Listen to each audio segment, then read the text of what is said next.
we are live with the Writing Channel with Nick Cole. Welcome. Tonight it is Tuesday night, and we are all having a good time.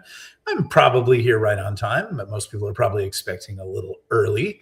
We're broadcasting on Rumble if you want to come on over and participate and donate to the show. We are broadcasting on YouTube. We're just pushing content there right now. We'll be refining that later this summer, and we are pushing to X, where it is just the Wild West. So on any of those forums, you can go ahead and type in a comment, or you can ask a question. And the people that are watching over on Rumble are also sometimes paying attention to that. And hey, good evening, Virgil Kane. How do you read me? How is my transmission? And I'm going to cut the music out tonight to see if we can get a little bit better sound quality. I'm on the cusp of buying better, richer, creamier, more powerful mics. And then, everything is coming online. We're really enjoying that 5x5. Thank you so much for the feedback. The world of writing is changing. I had a conversation today with a dude in the business who I shall remain nameless. And he was basically just telling me that how bad, thank you, Clutch, 1141, loud and clear, telling me how bad everything is over at Amazon and how a lot of the micro publishers are very upset about the royalties. And they just think that Amazon isn't necessarily doing everything that they can to sell everybody's books. And we were talking about that. We were saying, the strength that Amazon used to have was that it was the biggest email list in the world, and Amazon could sell your books for you. And I could go in and refresh kind of my career and how that happened for me, and how he anticipates it right now is a little bit different. He thinks that what Amazon and the people that he's with, his compadres, they think that Amazon now is asking everybody to bring the readers to Amazon, and then Amazon will sell to them. And they're saying effectively, well, if that's the case, then we don't really need Amazon. We can sell through our own websites and our own channels. And I said, that's totally valid. I do believe that Amazon has a tendency to course correct. I do believe that Amazon is the 800-pound gorilla in the room. And I think most of the people, thank you, Crow, on the comm feedback. We are doing good. I think most of the people that I think I'm dealing with on this show are kind of making a foray into the world of publishing as we speak. So they're not really at that level where you can buy book runs or, print runs or, right now your best bet, in my opinion, is still going on to Amazon and uploading your book there and going through that process, trying to learn as much. Hey, Crow, thank you so much for supporting the channel.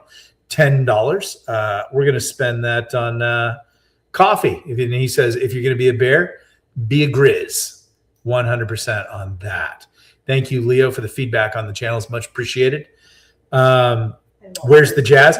I was trying to do it a little bit tonight to see if we sound better without the jazz. So do we sound clearer and better without the jazz? When I go back and I do kind of look at the stream, I see that maybe my voice isn't as present as much. And I'm wondering if the jazz is interfering with that. Do I need to buy a mixer? Do I need to be a soundboard? Do I need to hire a show producer to run everything? This summer, this show is the quality is going to come up. But right now, I think it's just important to show up. So that's kind of where we are. So maybe we're better off without the jazz, as much as we all like the jazz. Hey, Leo, thank you so much for supporting the channel. $50 coffee. The coffee must flow for the Medusa to abuse Nick. And Nick's, I like the abuse. I enjoy that abuse. So I don't think you should believe the doom and gloom that's out there. I think Amazon is a target-rich environment. And I think that's where you're going to get your best initial book on your first book, your best initial bang on your first launch and your first series. That's where you're really going to meet your readers. as time progresses and your ground game develops, you might want to go and try other channels. You might want to try direct sales. But I think initially, and Leo, thank you so much for gifting 5 subs to the channel. Everybody who gets one, make sure to enjoy that. And let me know what we can do with those subs. Should we start some sort of like secret podcast? Should we go back to doing the live writing? I'm really thinking about doing that. I'm thinking about writing the first chapter of Battleships of Orion just to show how we can write space battles. So let me know if we should do that. But I guess what I would do tonight is as we wait to get the show going, I have posted the link. If you have some questions and you want to jump in and ask a question, you can do it in the comments, or you can actually join the link and come on and talk to me, and we'll have a conversation, and that'll be fun. But the thing I might say to you tonight to kind of let you know how my journey started is just to tell you about the first book that I published on the Old Man in the Wasteland, little story time, and maybe that will be something that you can use or inspire you in there. I started out initially as like a lot of people did before Amazon. I had a book agent. It took me a long time to get one. I did the whole querying thing. I finally got one. He wanted to see rewrites. He suggested an editor. I went to that editor. I paid that editor $1,100. And then at the end of it, he said, okay, I'll represent your books. Timberby, $25. Thank you so much. Timberby says, what about going back and weaving in huge revelations about your story? Great question. I actually just did that in the work that I'm doing right now. So I'm going to put that question back to the end of this rant. And then what we'll do is we'll talk about that specifically, because that's actually what I just did. And I'm so glad you asked that question. That is a great question. Okay. So there I am. I'm a writer in, I think this is like 2011. And I do not have a book contract. I have an agent, and nothing's really happening. He loves the book. I love the book. We're the only 2 people who love the book. No one else wants the book. And it was a book about, it's actually Fight the Rooster. And he tells me, like, listen, Hollywood books are great, but no one but Hollywood people buy them. So I don't think anything's going to happen. I'm laying on my bed upside down, and I see that the new Fallout game, I think it was Fallout 2, is coming out, and I really want to play it, but I'm an actor in Hollywood, and I'm so broke, I don't have any money. Now, when I got out of the military in 93, I found a used copy of The Old Man in the Wasteland, The Old Man in the Sea by Hemingway. And I read it, and it really, really affected me profoundly. And so I had this tradition that every year I'd read it in one day. I'd usually sit in the bathtub and just read it all day on a day off. And I love that book. And then I was sitting there thinking, I was like, it's almost a post-apocalyptic story like Fallout. And I thought, you know what? That's a great idea. I should write that down. So I wrote it. And then I went back to that agent and I said, hey, I've written this cool book about the post-apocalypse. And he reads it and he comes back and he goes, it's really good, but it's too much like Cormac McCarthy's The Road. And at that time, Cormac McCarthy's The Road is literally like Oprah book club. It's not a movie yet. It's selling all this stuff, and he doesn't want it. So I'm like, wow, I just wrote a whole book. What am I going to do with it? And so then I started to see this stuff about Amazon. And mainly I saw this guy doing a blog, and his name is J.A. Conrath. And I started to read his blog about how to publish on Amazon. It was great. I read everything, and I said, you know what? I'm going to put this book up on Amazon myself. Now, Amazon was super new, and self-publishing was super shady before that. Self-publishing was usually you'd meet some guy at the end of the bar, and he'd be like, I'm a published author. Here, I'll sell you a copy of my book out of the back of my trunk. Not like going to B. Dalton or Borders or Walden Books. So self-publishing was pretty, hokey. So I thought, the agent doesn't want it. This Amazon thing seems to be working. The big Hugh Howey wasn't even big then. It was J.A. Conrath. It was this chick called Amanda Hawking. It was this guy called John Locke. And everybody was just putting their stories up on Amazon. It was starting to hit. The Kindle was starting coming out. So I said, you know what? I'm going to read everything that I can in this guy's blog, J.A. Conrath. And I'm going to learn as much as I can about publishing. And then I'm going to put this book up. And one of the first things I discover is that I need an editor, but I don't have any money. And then I needed a cover, but I don't have any money. And I actually needed to do some other legal stuff. And I didn't have any money for that either. And so I just started editing the book. I rewrote that book, I think, before the initial publication, like 21 times. Hey, Sparky, how you doing tonight, buddy? So I rewrote it, and there's still mistakes in it. And then I hired a cover artist, and he disappeared on me. And then he finally showed up, and he charged me. In those days, it was huge, $700. Even by today's standards, that's kind of good, but it wasn't. I don't think it was a great cover, but I had a cover, and maybe I'm wrong because it sold a lot of copies. So I put the book up and I launch it, and the first month I get like 2 sales. And I'm reading this J.K. Conrath blog, and he's like, "Oh, I'm making $69,000 a month," and all these people are talking about these things. I'm like, well, when's that going to happen? And I also put like $1,500 on my credit card trying to publish this book. And the second month rolls around, and I think I sold like 8 copies. And I'm like, this may not. And I'm literally selling this book at 99 cents, which means I get to keep 33 cents. Because on Amazon, if you sell anything below, I think it's $1.99, you have to move to the 30% royalty split. Above $1.99, you get to have 70% royalty split. So the third month was kind of okay. The fourth month, that book just hits, and I have no idea why to this day it hit. Just the grace of God. I'm so grateful. It starts selling like 15,000 copies a month. And suddenly people are calling me. I remember Permuted Press was the first one to write me an email. Hey, we would like, and they published Day by Day Armageddon by my friend J.L. Bourne. And I was like, wow, this is pretty big. And they offered me like $1,000 for it. And I was like, and I was making like $4,000 a month at 99 cents. So I'm like, I want to do it, but if I give it to you, I don't get to check the KDP. And I'm really having fun doing that. Me and my dad were kind of like, he'd call me up and he'd be like, how much have you sold today? We really enjoyed that. That was fun. I didn't want to let go of that. And I'm glad I didn't. So I kept doing it. And then St. Martin's Press called me. And the guy I talked to, an editor there, he was really into Hemingway. He had seen the secret Hemingway manuscript that's locked up in one of the universities. So he was kind of excited about it. And then HarperCollins called. Or no, HarperCollins didn't call. Then I went back to that agent and I said, hey, St. Martin's Press and Permuted Press and all these people are starting to call me about this book that you said was too much like The Road. And he goes, I want to represent it. And I go, okay, well, good. You represent it now. And so he started a bidding war, and HarperCollins Voyager was the one that actually ended up getting it for a pretty good chunk of change by my standards back in those days. And now I was with the bigs. I was a big time published author.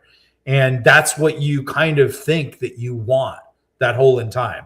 Like, and a lot of you probably think right now, like, oh, if Simon & Schuster would call, or, HarperCollins or any of these big trade guys, I'd go with that and I'd be made. And I immediately discovered I wasn't made. I immediately discovered that they had no idea why they bought me. They just knew that they hated Amazon, they hated the indie movement, and they needed to acquire that. So a lot of us were getting snapped up at that time. And generally, I think the relationships went bad.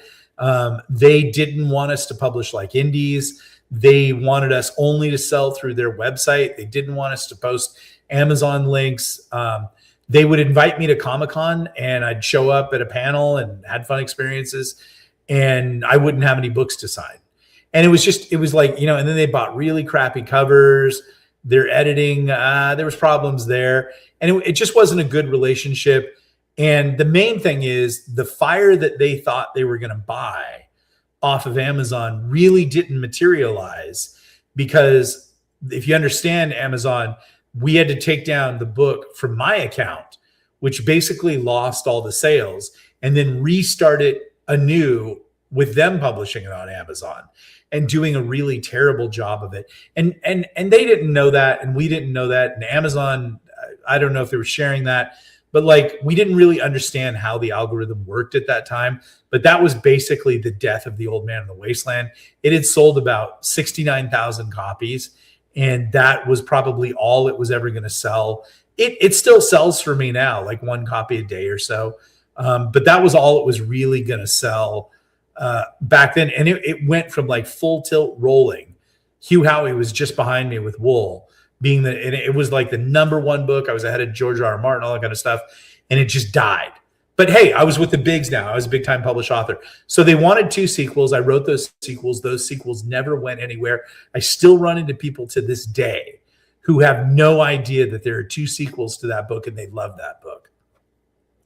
So then I went to Comic-Con again, and they said, and I'm pretty sure they wanted to fire me, and the editor wanted to have a drink at a place. So I went there fully excited, and she goes, well, what have you got? And I said, well, I've got this thing. And she goes, no, that's terrible. And I go, I've got this thing. And she goes, no, that's terrible. And I go, well, I got this thing. And she goes, no, we don't want that. So I'm definitely getting the hint.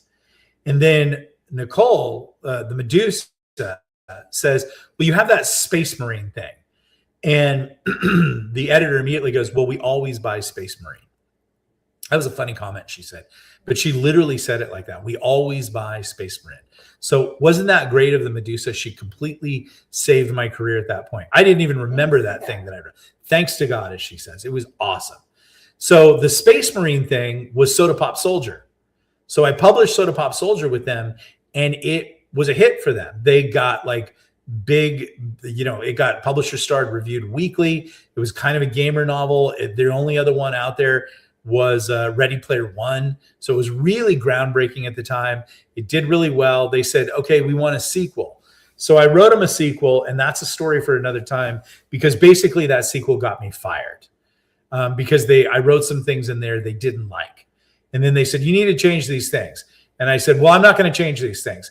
And they said, do it or you're fired. And I was really not enjoying the publishing experience with them. I really liked the Amazon indie publishing experience, which is why I'm telling you this story, because it's really fun to write your own books, get way more royalties, and every morning get up and look at your KDP and watch you make money.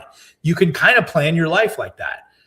Like royalties on the trade pub side of the house are arcane. You probably are never going to get any after the advance. And it's a really joyless experience.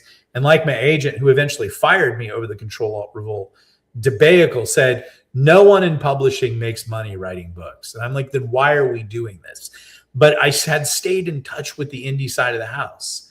And I knew, hey, Jack Taylor, I love the sequel to Soda Pop Soldier, and I am so glad that you did too. That would be Control-Alt-Revolt. And then another sequel, which is called Pop Cult Warlord. And then, yes, I am working on the 4th book, and that is called The Ultra Violent Show. So that's the story of how I first got published. And that's why I'm doing this channel at that level. When I meet somebody who's like in the who's been with me since a long time ago, there's a handful of people that and most of us have started small public, like I've with Jason Ansbach started Wargate. There's Atheon Books. There's Dakota Crowd. There's other people. We've all started these smaller, Chris Fox, these smaller sort of publishing empires. And we talk in a different way. And we talk about scale, and we talk about, oh, we could get a better cut, and this thing is happening over here. Like where I am with you guys is you're where I was at when I wrote The Old Man in the Wasteland, and I was reading that J.K. Conrath blog. I needed the basic information just to get the book up. I made some mistakes. I'm trying to share with you my mistakes and the things that will overcome those mistakes for you. You're not ready for, should I go wide? Going wide right now with your first book would be a massive mistake. Amazon is the only game in town, and you need to master Amazon. And to master Amazon, you need to master the craft of writing and then publishing your own book. And then you need to gain a readership base. And then once you do that, once you have a certain level of success, And maybe you have that. We can talk about that. Then we can have that discussion about going wide or selling books on your own website, or selling books to actual retailers like AG Riddle does and some other people do. And I do now too with Wargate. So you're not there.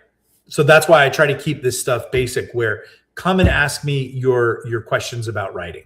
Let me tell you this thing about writing, or let me do some writing and some outlining for you, or let me tell you the best practices about getting that first novel up. So the question Timber B asked was, how do I go back and put, you asked specifically, what about going back and weaving in huge revelations about your story? Okay, so I have a novel right now that I've literally pretty much finished last night. I'm probably going to get up in the morning and write the end of it, which is just like a very small chapter. I might touch up one scene that I want to get to. It's ready to go to my editor. When it comes back from my editor, I am going to release it to my beta readers, which have all been people who've asked to be beta readers, and they've given me their email address. If you would like to be a beta reader, I still have room in that area, meaning you'll read the book and you'll give me a review for it and you'll give me your feedback on it before final publication. Then let me know and I'll get your email address and I'll add you to my beta reader list. And that's pretty cool. That's a really cool thing if you like doing that, and I appreciate you doing it. So the beta readers will get it next. And it already has an audiobook deal with Podium. So Podium will then begin the audio production of it, and they will put up a pre-release, a pre-order link with a release date. Then I will match their link with my book, the ebook and the physical book, and then we will have a pub date together. And then I'm going to release a lead magnet and everything like that. So that book is a dungeon crawl, effectively, that I wrote some time ago and never fully published.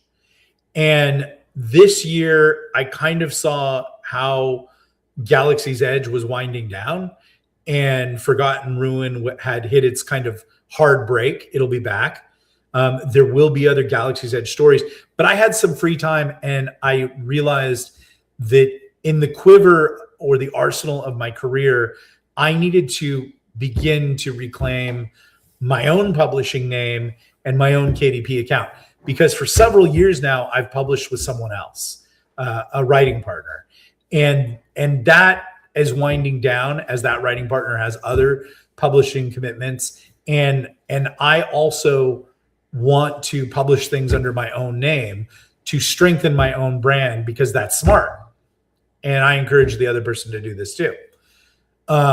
So this story will be the first story that I've had in a while, even though I've done Strange Company, that will be a new series under my own brand. And I had written that dungeon crawl fantasy story, and it's fun and it's light. But as I went back to Timber B's question, I realized that this story could be so much more if there was something else going on here, if there were revelations. And so what I effectively decided to do was write a murder mystery set around a dungeon crawl with very sort of like big fantasy like repercussions.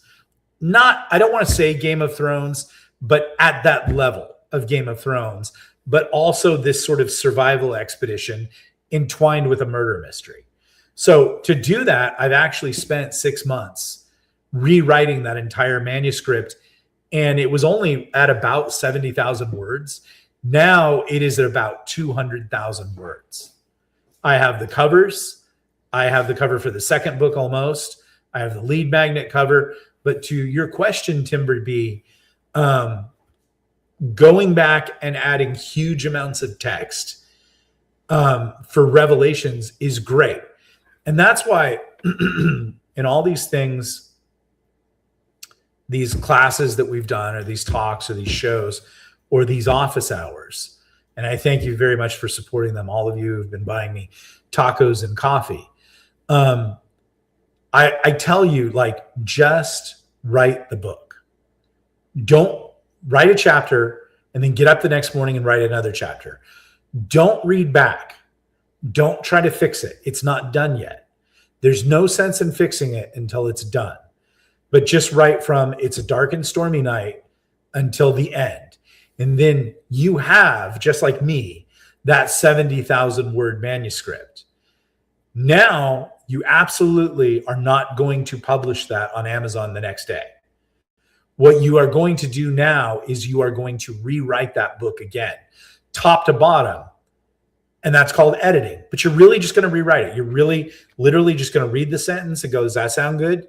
And then you're going to rewrite it. And you're going to rewrite it. But the cool thing that happens, you now know what's going to happen in this story.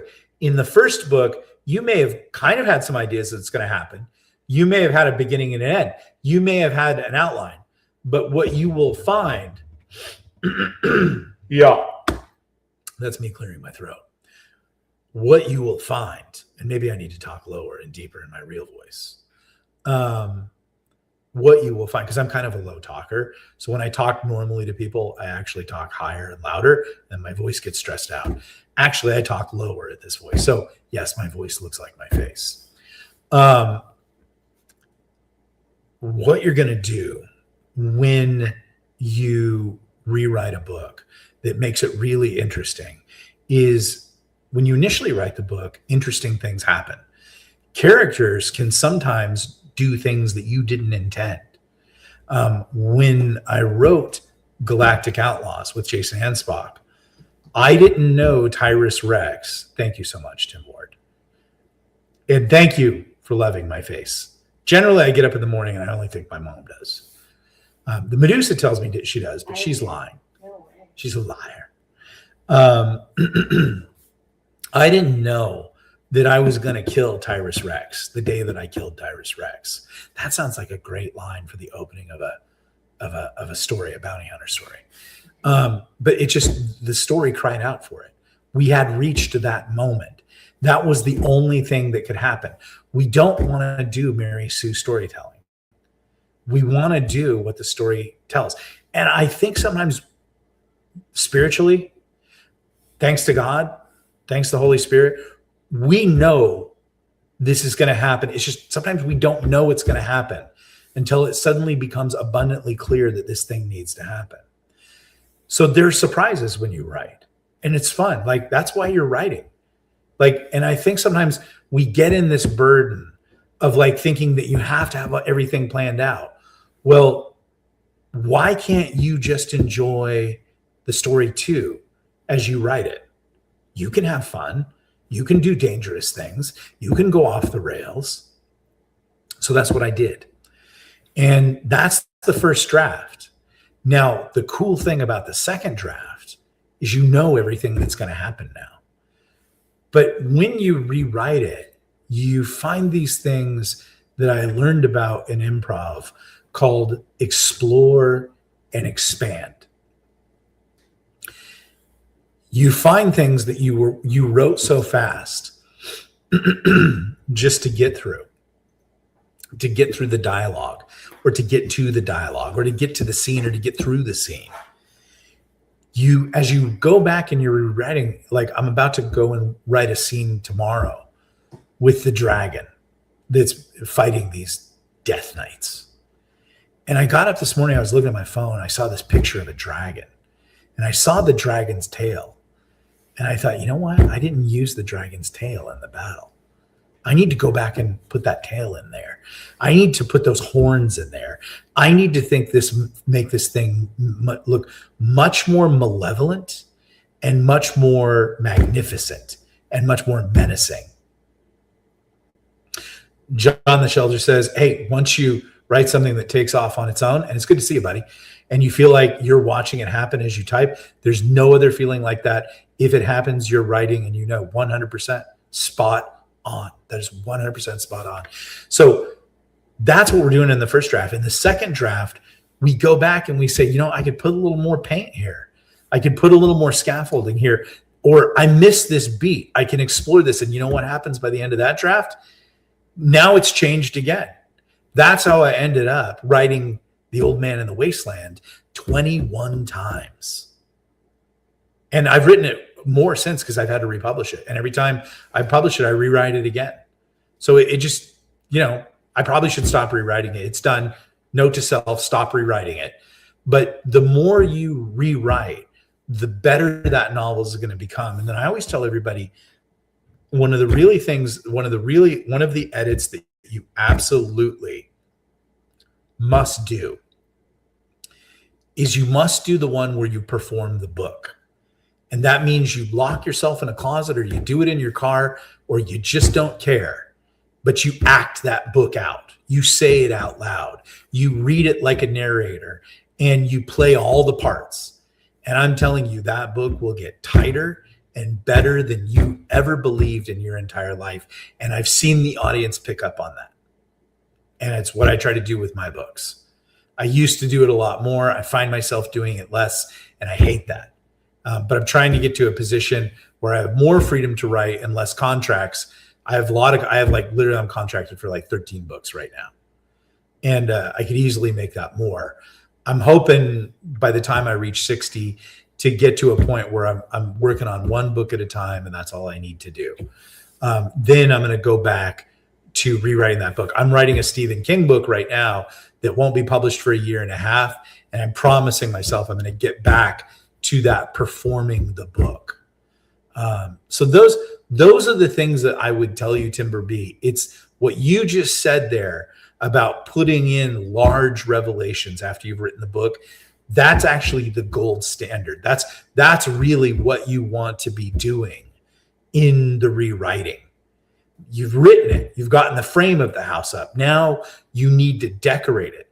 But in the painting and the furnishing and everything like that, you're finding these new things that evolve.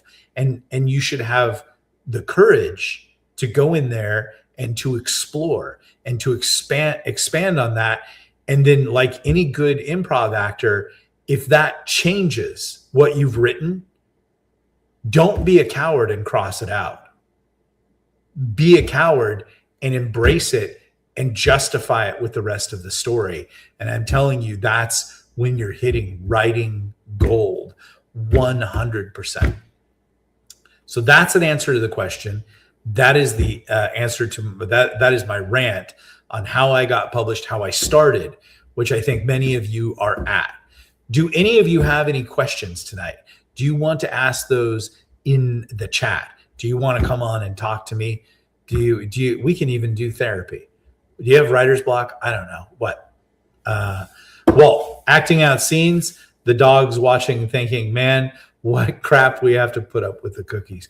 You know what? I spent time with a little doggy today, a little German Shepherd named Newton, and he was my biggest fan.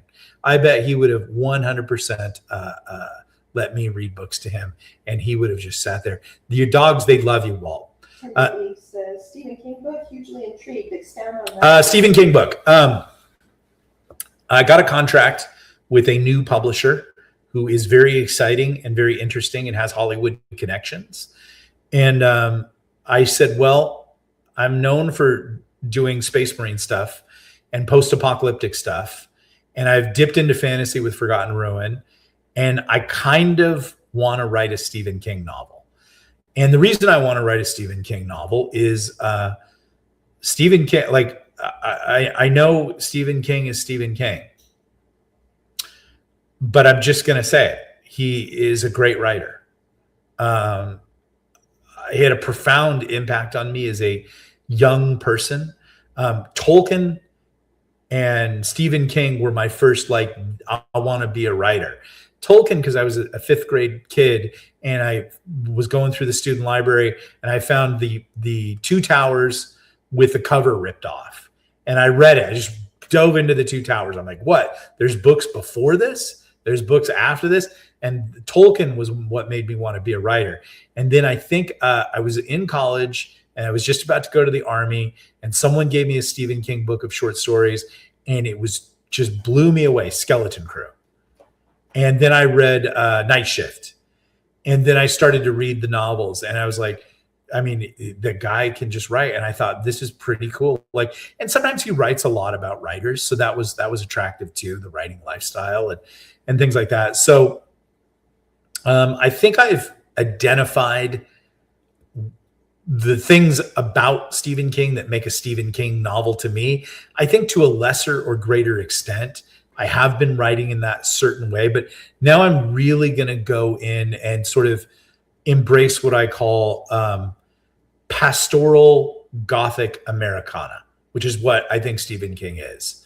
Tim Ward, Billy Summers, and Mr. Mercedes series are both some of my favorites. I've not read Billy Summers. The Mr. Mercedes series was great. They really make me want to write thrillers like that. I'm excited to hear about it. Yes, this is exactly it. Very much Mr. Mercedes. This is what that's going to be about, and that's what I'm dipping my toe into. And the deal that I have with them is let's do one. But what I would really like, I told them in the meeting that I had, what I really want to do for you, and yes, it's horror, Timber B. I want to write 2 of these a year for you, just like Stephen King and John Grisham do. And I look at these novels as most likely this is my retirement plan as I move, probably away from Space Marine, even though I'll always still write that, and post-apocalyptic. I want to kind of move into this like horror element. So that's kind of where I'm headed. And I just really love that. Again, if you're part of the beta reader list, you'll get to read it. I have to turn that in on December 31st of this year. I've already started reading it. The Medusa and Roby one have read some chapters. You want to come over and say hi to everybody and tell them what you think of the chapters? Sure, you might want to read Chipperadle's thing on X. Chipperadle, love GE and FR, but really looking forward to, and then it went away. But really looking forward to reading some solo books. Just read Fight the Rooster for the 4th time. What? My favorite book outside of Lord of the Rings. You know what? My editor and Jason tell me that's their favorite book of what I've ever written. Thank you so much. I love that book. And he's talking about Fight the Rooster. And I'm really looking forward. I've been doing series for a number of years, but I'm really looking forward to getting back to writing one-offs and singletons. Tell them what you think of what you've read of the Stephen King story that I wrote. Hey, everybody. Man, it's so good. It's so like instantly transportive and put me in that world. And like, I love the main, I don't know, conflict or problem of the book. It's really interesting. And I really can't wait to read more, honestly. You like the setting? Really great. I love the setting. It's about grief. Well, yeah. Yeah. But you do it in a really good way. Yeah. That's not depressing, in my opinion. And there's a cozy aspect. Yeah, it is cozy. Yeah. And Plumber Dave was sharing a little bit on his book progress. All right. Why don't you tell us what he's doing? Our friend Plumber Dave, hello. He says, my book is coming along. Wrote my chapter into quite the, you can read it because it's got a bad word. It's got a bad word. And he got himself out. Shitstorm? Basically. Yeah, that's not a bad word. Shitstorm happens if you've ever worked in a dairy. I know. I just don't really know. But the Medusa likes to be, she's a good girl. That is awesome, Plumber Dave. Congratulations. I can't wait for us. I think we're slated for next month that we're going to hear the first chapter. Is that what's going to happen? I remember that was the deal. John in the Shelter. I stopped reading King novels a very long time ago. Yes, I have actually stopped reading Stephen King novels too. They were too plotting, but I still love his short stories. Night Shift is one of the great collections of horror stories. You're absolutely right there. Not a bummer in the bunch. I also like Skeleton Crew. If you write horror, you really have to know his short stories. Yes, that's why I started writing short stories. So actually on the Rumble channel, if you go back, I wrote a short story with everybody live. It turned into like a 40,000 word novella, but I think we did that for like 10 episodes. So I'm planning a Night Shift of my own to release with this Stephen King story. And that's going to, well, I'm not going to say the title, but anyways, it's going to be cool. Interestingly, I think there's some good early Stephen King novels. There's some good mid Stephen King novels. Then it really becomes bad. And then I know people have strong feelings about The Dark Tower. I like The Dark Tower. But after his car accident, I think in a certain way, he really starts to mature as a writer. And some of his later novels are actually really good. But you know what? It's always fun to pick up a Stephen King novel or short stories during the summer. Nothing says like reading it on summer nights like reading Stephen King. So I'm hoping to add that to the colors on my palette. Do we have any questions? Does anybody want to jump in tonight? Is there anything I can explain about what to do wrong in publishing and writing? I've done it all. Quentin Bauer, 1076, do you generally write what you want or try to anticipate where the market is heading? Most of the people that I know initially start out trying to write what they want. They can have success. What goes up goes down. And then generally they will fall for the chasing the genre. Lit RPG, I've seen a lot of people die on the rocks. John Clark, no shame in being late. We're just glad to have you here, buddy. Genre, I highly don't recommend genre chasing. I think that I'm just going to honestly say, and I know it sounds cliche, you should write what you love, but I'm going to say it a different way. I'm just going to say, imagine it's a nice night tonight like it is. Here in Southern California, it's a little overcast. We got the June gloom going, but it was hot during the day. It's very nice. I got a big ribeye steak and some baked potatoes and some blue cheese dressing and some tomatoes and some onions.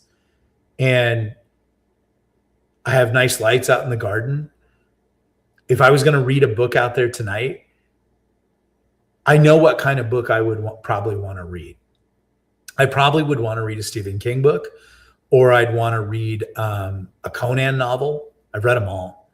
Or I would want to read Mediterranean noir, which is a form of detective fiction that I like. Or I'd want to read some Raymond Chandler. And what I would tell everybody is write the book that you want to read for a number of reasons. One, and the most important one, is if you write that book and you have fun writing that book, I can guarantee you the audience is going to feel that fun. I do believe that there is a quantum connection. If you understand quantum, which good luck. I believe there's a quantum connection between the reader and the writer. It's indefinable. Who knows why? Maybe one day when we understand quantum, we'll understand it. But I do believe there's some sort of quantum link established. And I believe that if you are having fun, I believe the amount of fun that you are having is proportionate to the amount of fun. Here's a better way to say it. I believe that the amount of fun that you are having writing a book is directly proportionate to the amount of fun that the reader will have reading it.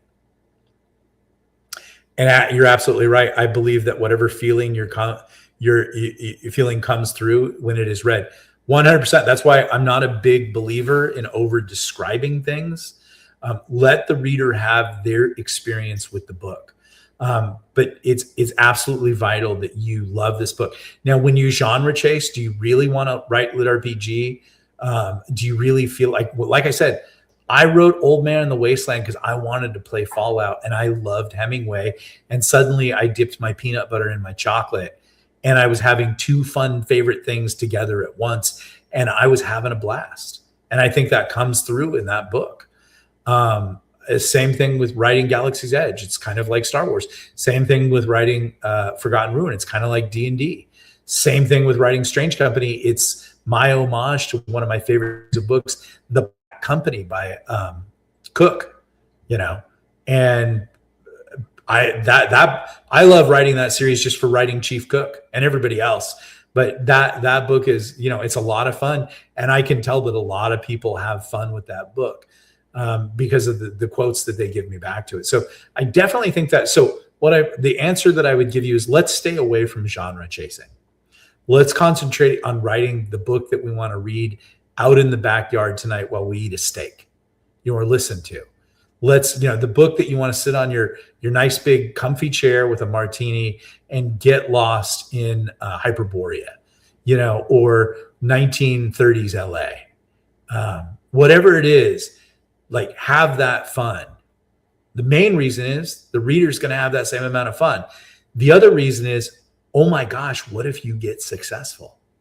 What if everybody loves it, but you were just genre chasing and you hate this shit?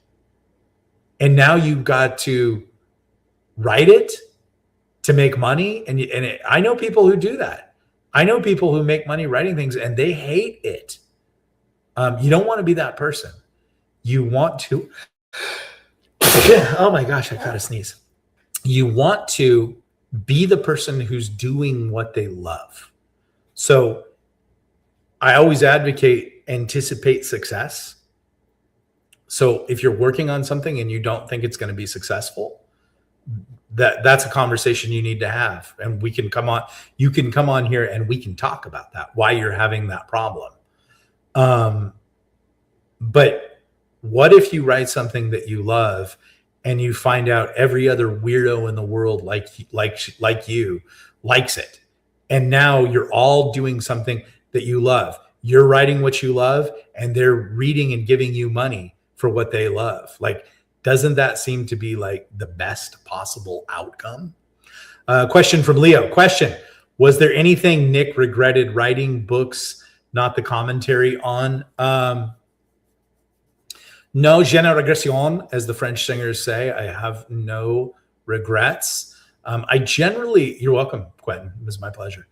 Thank you for coming out and hanging out on the show. I generally have no regrets about anything.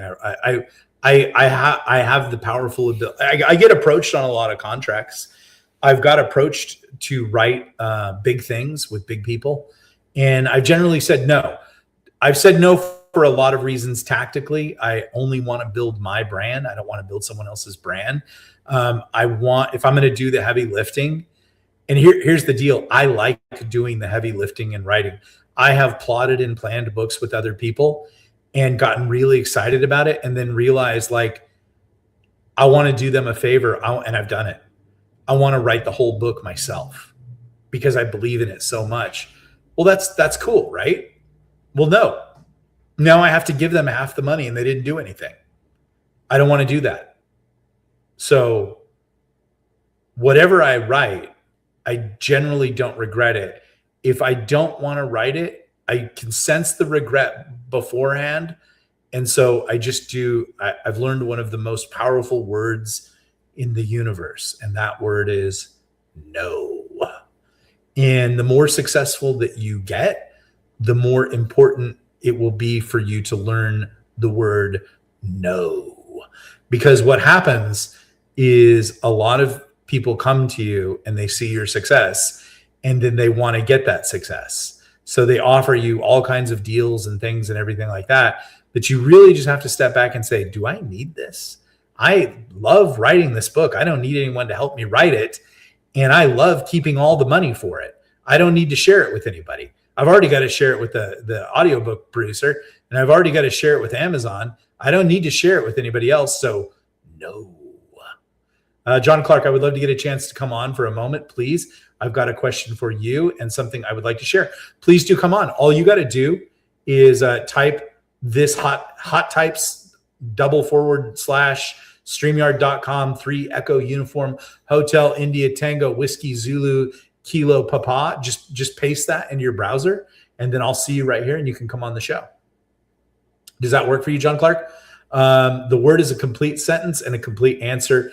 Yes, a plumber realizes no is one of the best things you can ever learn to say, and you don't need to explain it, and you don't need to justify it. You don't need to be cruel about it. It's just sometimes no. And if they get hurt about that, great. You just learned. You learned what that relationship was going to be like. The power of no. People have written books on this. We have all immensely ignored it. So yeah, John Clark, just come on. Just paste that in and I'll bring you on in. But It's one of the most powerful that, you know, and when you're trying to make it in any business, it's amazing what you'll say yes to.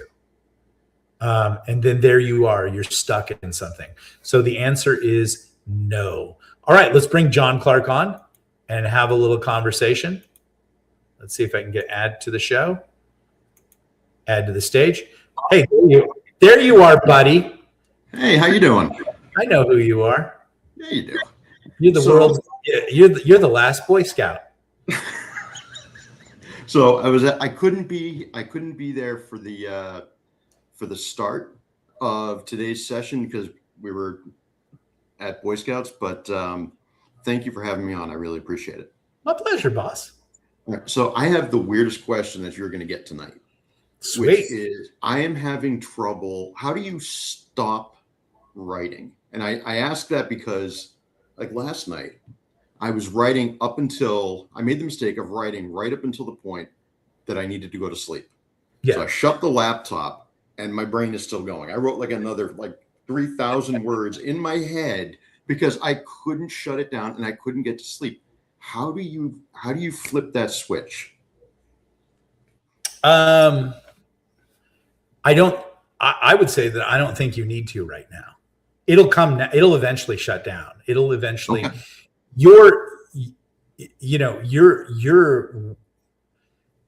The amount of writers that have lost where you are at and have spent their whole lives in frustrating trying to get back to it is legendary. I think that it is there was a famous poet in England, and he's one of the greatest poets, and he did so many drugs one day he sat down at his thing and the words wouldn't come anymore. And he slammed his hands in frustration. He's like, it doesn't happen anymore. Where you're at is where most great writers started and then lost it because they found whiskey, they found women, they found, like George R. R. Martin. That guy used to write. He wrote a lot of books, even before Game of Thrones. He hasn't written anything in my entire career. And I was ahead of it on Amazon in #1. That was 15 years ago. Wow. But there was a time when he was a nobody science fiction writer. He was writing all the time. He loved it and everything like that. And then suddenly he got to go to all the HBO parties and all the conventions. And like the success is one of the worst things that so before I would come to you and say, oh, you should stop doing this thing that's working for you. That's someone else's stream where they now have identified you as a threat to their career. They're like, you know what you need to do, Tony, is you need to start drinking when you quit, right? You really shouldn't write so much. You should just write. You should write like for an hour and put it all away. No, you're on fire. And you and I have talked, and I know where your life is at right now, and you're free. You're free. And I don't think you've been free in a long time. Nick, I can't remember the last time that I had this little weight on my shoulders. I had the opportunity. Somebody came to me with an opportunity to make just boatloads of money, but I'd have to go back to work for one of the big, heavy consulting firms, and my heart sank. Right. And I just couldn't do it. It's not soul crushing. It is soul destroying. Yeah. And now, last night, as I sat there trying to go to sleep, and this is one of the things writing has done for me. And this is one of the reasons I'm really grateful to you and to Walt for all the encouragement and all the support. Like, I legitimately lying there last night, trying to go to sleep. My mind would not shut down. And I just had the biggest smile plastered on my face because I'm genuinely happy. Like, I've really struggled with, I think I've shared this with you and Walt before, and I'll share with other people here. I really struggle with anxiety. I really struggle with panic attacks for a long time. And it's so much since I started writing, that stuff is so much better. It's given me something for my mind to focus on when I don't have anything else going on. That's where my mind goes now, as opposed to my mind just going down whatever negative rabbit hole it can find. Right. It's liberating. Well, it is absolutely liberating. You've been given a chance to look at who you would be had things been different. But we all, and we don't understand this, but we all started as young men and women. And then we want to go out into the work world, and the work world says, hey, we have a bunch of problems that we don't want to handle that we want you to handle, and we'll give you money if you'll do it. And those of us who are really good at it begin to take on those burdens. And it's like, there's an old saying in Greek mythology where this young girl wants to go out and meet the rascal prince. Mm-hmm. And everybody's like, he's bad. He's going to ruin you. He's going to sully you. And her dad says, if you do this, you'll be ruined. And she goes, no, I'm in control of it. I can handle the problems. I will be fine. And he says, okay, go over to that fire and pick up a piece of coal and hand it to me. And she goes, it's not going to burn me. The fire's cold. And he goes, I know, but you'll be dirty. There's nothing that you can't do in this life that doesn't. And when we're young, we think that there are no costs. We can do anything. We can take on everybody's problems. And now we reach 45 or 50. We're miserable. We're unhappy. And we're just like, we say things like, I just can't wait for death because I'll finally get a break. But what you've been given in this moment of change that everybody's going through, because everybody's going through what you're going through right now, because the market and the paradigm is forcing us to rethink things. You're getting the opportunity to be an artist, to see what that's like. And apparently you enjoy it. And apparently it gives you so much joy you can't sleep. The writing monkey brain will calm down over time. Okay, that's good. I wouldn't calm it now. I'd write it. A smart person would keep a small laptop in another room, and they would pretend to go sleep until she fell asleep, and then they'd get up and go write for a few hours.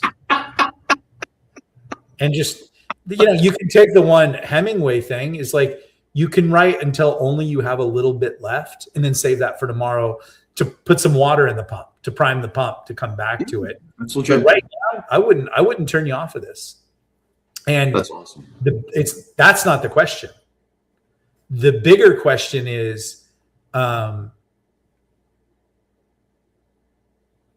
think there's been many TV shows that have touched on this, but I seem to remember one where I feel like it was Homer got to do his dream job, and he was incredibly happy. Yeah, wasn't it? So, he was working at a bowling alley. Yes. Yep. And that was the job that he wanted before. And it was like, and he was like drinking beers, and he's setting pins, and it turns out he's really good at it. But because he had a family, he went to work at the nuclear power plant. And but he got 1 week to like go back, and the amount I think is like his whole life changed because he was doing what it was meant to do. But then, of course, what the corporate militarized industrial environment said, yes, but that's a fantasy. What you really need to do is go destroy yourself for your family at the nuclear power plant. And then I think they give him some picture of Maggie do it for her and everything like that. And, like really in reality, like I was raised by a dad who was a French Foreign Legionnaire, and he was a famous airline pilot and all of these kinds of things. And he said, listen, if it ain't fun, we ain't doing it.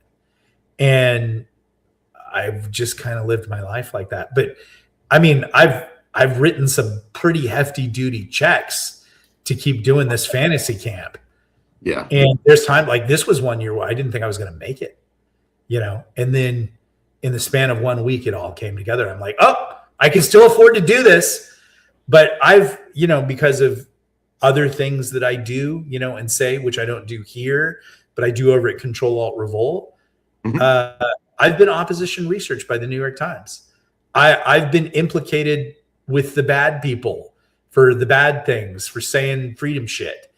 And I've said to myself, the consequence here is that with the wrong group of people, you could end up in prison. And I've said, cool, I'll write on the toilet paper because I love writing so much. So I just say that to say, I wouldn't do anything else. This is giving me joy. This is giving me happy. The worst thing in the world is like to go to a job and to go to sleep because it's the only break you get from the job.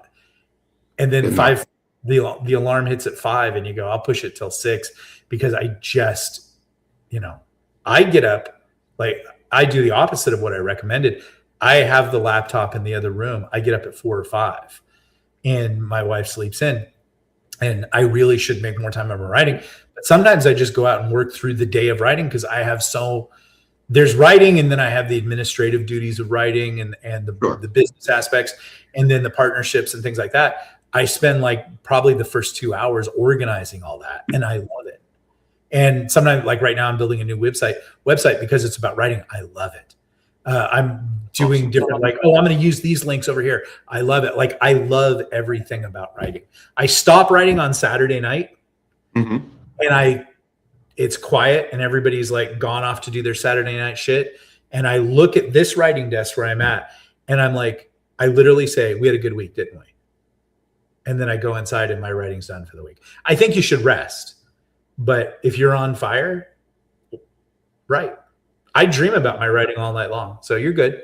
I don't do anything. Keep going. All right. That's legit. Yeah, thanks, Nick. You're my pleasure. Come back right. anytime. See you later, sir. All right. Jack Taylor, 1801. I hate my job. Yes.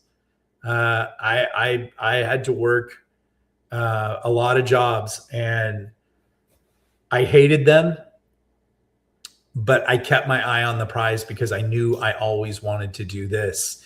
And it was not always like, I thank God for Jeff Bezos. I think that Amazon KDP was a revolution that no one talks about, but it really was a flat out 100% revolution, because I remember I started the show, and we'll start to wrap it up here unless anybody else wants to come on.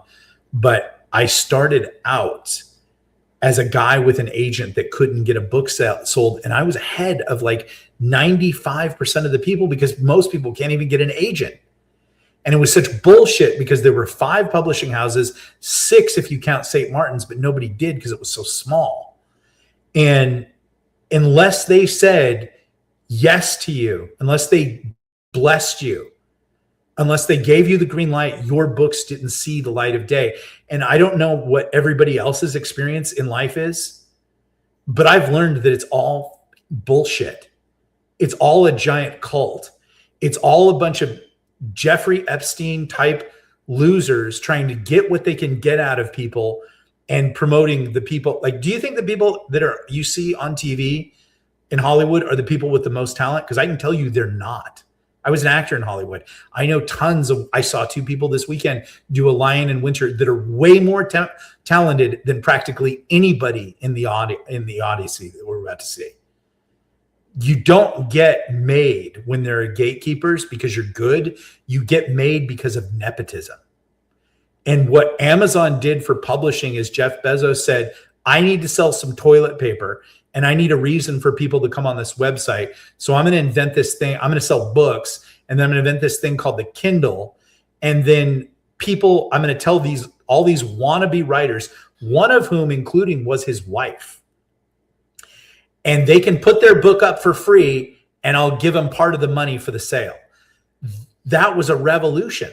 We could all of us who had wondered if we were good, or some of us who, not me, knew that we were better than the people getting published, we could take our shot. And you know what? We could go into the arena and the market could say whether you were good or not. Well, it turns out a lot of us were good, and a lot of people better than me were good that the publishing houses never would have touched.